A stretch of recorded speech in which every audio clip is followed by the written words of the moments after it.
Can you believe that some motorcycles built over 40 years ago were as expensive as sports cars? The 1980s wasn't just the golden age of rock music, flashy fashion, or cassette tech. It was also the era of bold, expensive, and wildly unique motorcycles. This was a time when manufacturers weren't afraid to take risks. From Honda and Yamaha to Ducati and Bimota, they poured money into developing machines that were ahead of their time, bringing race technology to the street and even challenging the laws of physics. Some of the bikes on this list became legends. Others were so expensive and so strange, they were only accessible to the wealthy elite or hardcore collectors. Today, we're counting down the most expensive motorcycles of the 1980s, based on their original MSRP, and just how rare, wild, or cool they really were. 1986, Yamaha FJ12000. Launched in 1986, the Yamaha FJ12000 wasn't a pure race bike, but it symbolized a perfect blend of speed, comfort, and premium pricing. With a starting price of around $4,299 at the time, the FJ12000 was one of Yamaha's most expensive sport touring models of the 1980s. Powered by a 1,188 cubic centimeter air-cooled inline-4 engine, the FJ1200 delivered around 125 horsepower, pushing it past 150 miles per hour top speed. But what truly made it stand out wasn't just performance. It was the smoothness, strong acceleration, and upright riding position that made it the ideal machine for high-speed, long-distance riding. It also featured adjustable suspension, dual disc brakes, and a wide rear tire, all contributing to a perfectly balanced mix of touring capability and sporty character. While it didn't have the flashy looks of its superbike peers, the FJ1200 earned a reputation as the king of the highway, a premium option for those who didn't want to compromise comfort while chasing speed. 1984, Moto Guzzi Le Mans 1000 Mark IV. In the world of passionate and stylish Italian motorcycles, the Moto Guzzi Le Mans 1000 Mark IV stood out in the 1980s, not just for its looks, but for a price tag that made many hesitate. With a launch price of about $6,500 back then, it was one of Italy's most expensive sport touring bikes of the era. At its heart was a 949 cubic centimeter air-cooled transverse V-twin, a trademark Moto Guzzi configuration.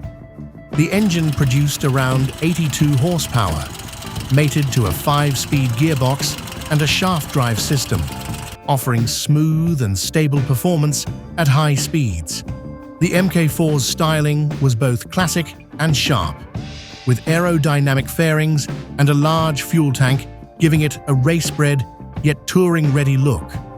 Brembo brakes, premium suspension, and a sporty handlebar setup elevated its overall value. The Le Mans 1000 was never built for the masses.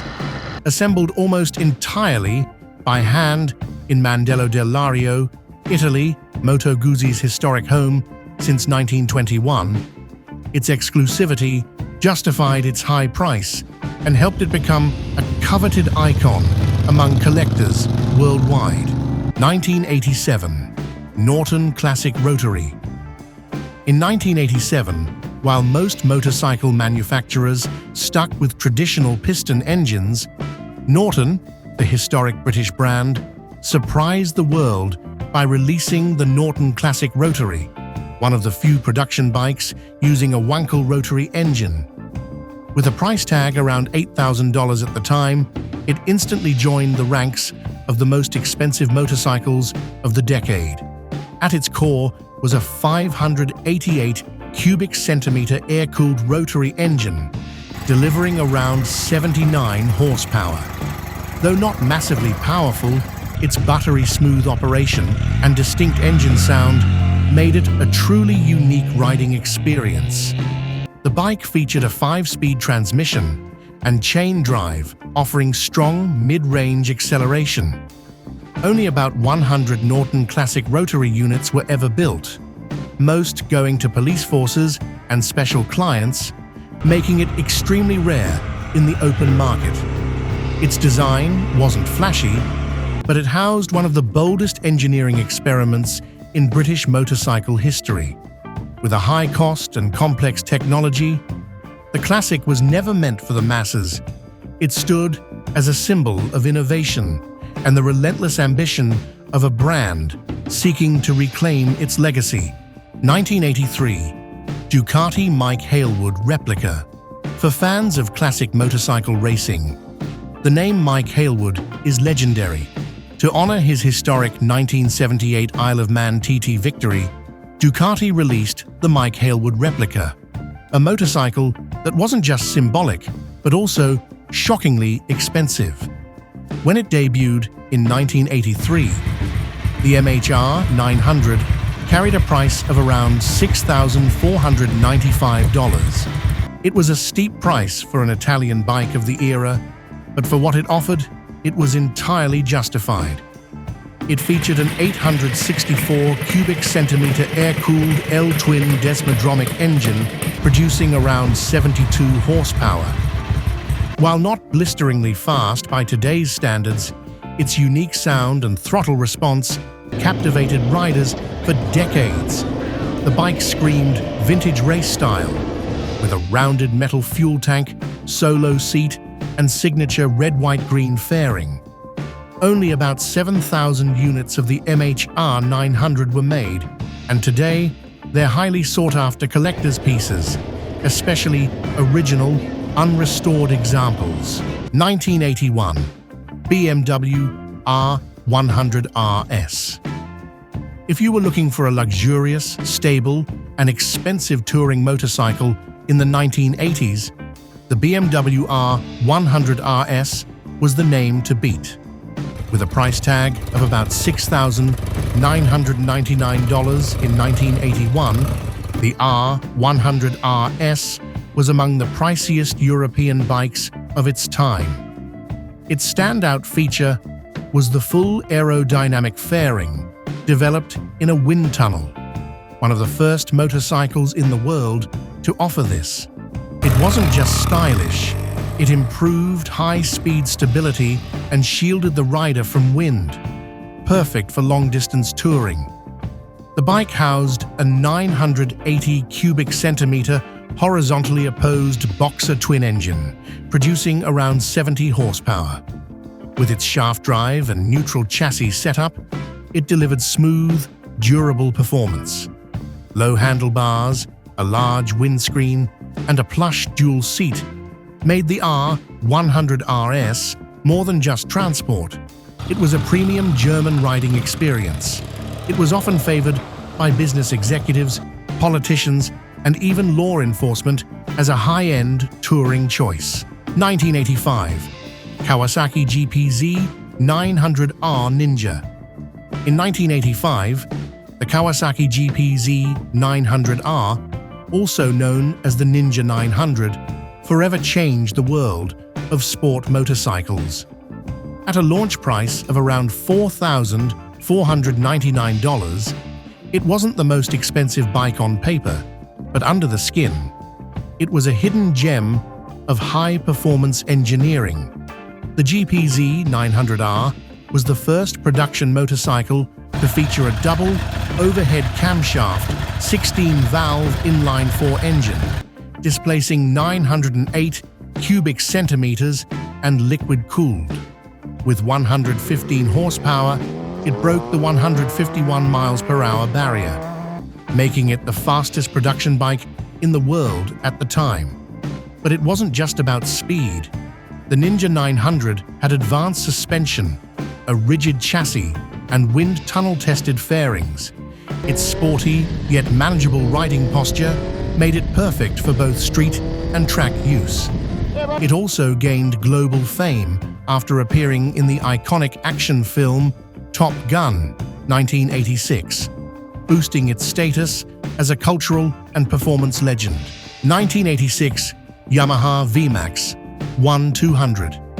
If there was one motorcycle that earned respect from both drag racers and street riders in the 1980s, it was the Yamaha VMax 1200. First launched in 1985 and continued in later years, the VMax carried a price tag of about $5,299, but its true value lay in the insane power lurking beneath its muscular frame. It featured a 1,197 cubic centimeter liquid-cooled V4 engine, producing a staggering 145 horsepower, an unheard-of figure at the time. Most famously, it utilized Yamaha's exclusive V-Boost system, which opened extra intake valves at high RPMs, unleashing sudden bursts of torque and raw acceleration. Unlike traditional sport bikes, the VMax looked like a street warrior. Faux fuel tank, dual exhausts, and a muscular body straight out of a muscle car fantasy. This fusion of cruiser aesthetics with drag race power made it an instant icon. While not the best in corners, on straight-line sprints, and quarter-mile drag races, the VMax left everyone else in the dust. 1988 Bimota YB4 EI. When it comes to the most expensive and exquisitely crafted motorcycles of the 1980s, few can rival the Bimota YB4 EI, an Italian masterpiece where engineering meets art. Priced at a jaw-dropping $12,000 in 1988, the YB4 EI was never meant for the masses. It was built for the elite few. Bimota used the Yamaha FJ12000 double overhead cam 5-valve engine, but housed it in a handcrafted lightweight aluminum frame, keeping total weight down to just 396 pounds. This blend of Japanese power and Italian chassis engineering resulted in razor-sharp handling, far beyond what commercial sport bikes could offer at the time. Most notably, the YB4 EI was Bimota's first motorcycle to feature electronic fuel injection, a major technical leap when most bikes still relied on carburetors. Only a very limited number were produced to meet World TTF 1 Championship homologation rules, where the bike achieved notable race wins. With its clean lines, minimalist fairings, and compact form, the YB4 EI was a speed sculpture for connoisseurs. 1989 Honda RC30. Launched in the late 1980s with a singular purpose: to dominate the World Superbike Championship, the RC30 embodied the finest engineering Honda had to offer. Its original price tag? Around $15,000. Power came from a 748 cubic centimeter liquid-cooled double overhead camshaft V4 engine, producing roughly 118 horsepower. But what truly set it apart was its high revving nature, up to 12,500 RPM, combined with a close ratio gearbox and a slipper clutch, rare technology for a street-legal bike in the 80s. A lightweight aluminum frame, single-sided swing arm, magnesium wheels, and oversized disc brakes made the RC30 remarkably agile, planted, and track-ready, essentially a race bike in street clothes. With only around 3,000 units produced worldwide, the RC30 became not only a symbol of speed, but also a highly prized collector's item. In recent years, some examples have fetched over $90,000 at auction. 1987 Ducati 851 Strada. If the Honda RC30 was Japan's superbike icon, the Ducati 851 Strada was the bike that launched Italy into modern superbike greatness. Debuting in 1987 with a price of around $12,000, The 851 Strada marked Ducati's transformation from a respected brand to a full-fledged racing powerhouse in world superbike history. At its heart was an 851 cubic centimeter liquid-cooled L-twin engine with 4-valve desmodromic heads, producing about 102 horsepower. It was also the first Ducati production bike to use electronic fuel injection, dramatically improving throttle response and fuel-air control compared to carbureted systems. Its signature trellis steel frame provided excellent rigidity without added weight, paired with premium suspension and Brembo brakes for precision handling. The design was sleek yet aggressive, with sharp red bodywork and a committed riding posture, every line screaming race DNA. From the 851 came legends like the 888 and 916, but this was the one that started it all. For collectors, the Ducati 851 Strada represents the genesis of modern Ducati dominance, the machine that forever changed the company's destiny.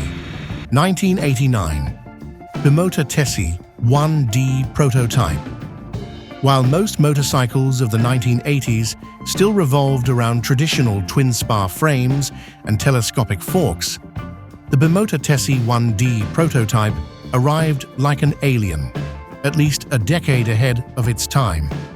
Unveiled in 1989 as a prototype, the Tessi 1D featured a hub-center steering system, an extremely rare and complex front-end architecture. Instead of conventional forks, the front wheel was attached to a central swing arm, fully separating the functions of steering and suspension. This machine wasn't just technically radical, it was also extremely expensive, estimated at $30,000 to $35,000 back then. With only a handful ever built, the Tessi 1D was primarily reserved for test teams or elite collectors. The engine came from the Ducati 851 and 851 cubic centimeter fuel-injected L-twin, producing over 100 horsepower. But the real magic lay in the Tessi's unique ride, unmatched stability, no front-end dive under braking, and spaceship-like steering precision. The Tessi 1D was never meant for the average rider. It was Italy's boldest vision of motorcycle engineering, a machine built not just to move, but to challenge every law of physics we thought we knew. 1987, Honda NR 750 prototype. Topping this list isn't the fastest or the best-selling motorcycle. It's the strangest machine Honda ever built, the NR 750 prototype, featuring the only known oval-piston technology in motorcycle history. Originally developed for MotoGP racing, the NR 750's 747 cubic centimeter V4 engine had oval-shaped pistons, 2 connecting rods per cylinder, and 8 valves per cylinder, a total of 32 valves across 4 cylinders. The goal? Simulate a V8 experience within MotoGP's 4-cylinder limit, and it actually worked. Although the NR 750 production model debuted in 1992, the prototype was the first complete iteration.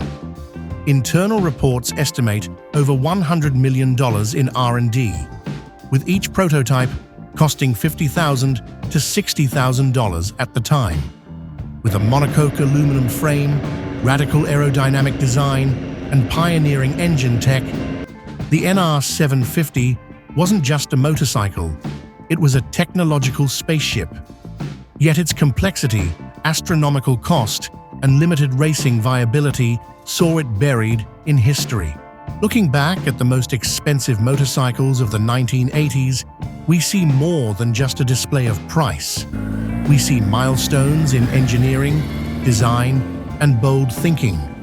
Each bike on this list carries its own story, a passion for speed, a hunger for victory, and an unrelenting drive to experiment, even when the price was tens of thousands of dollars, or even the future of an entire project.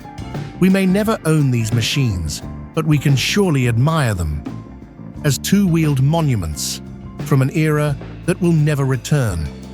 Which motorcycle impressed you the most? If you had the chance to own one of these 12 legendary bikes, which would you choose? Let us know in the comments, and don't forget to like, share, and subscribe for more forgotten two-wheeled legends.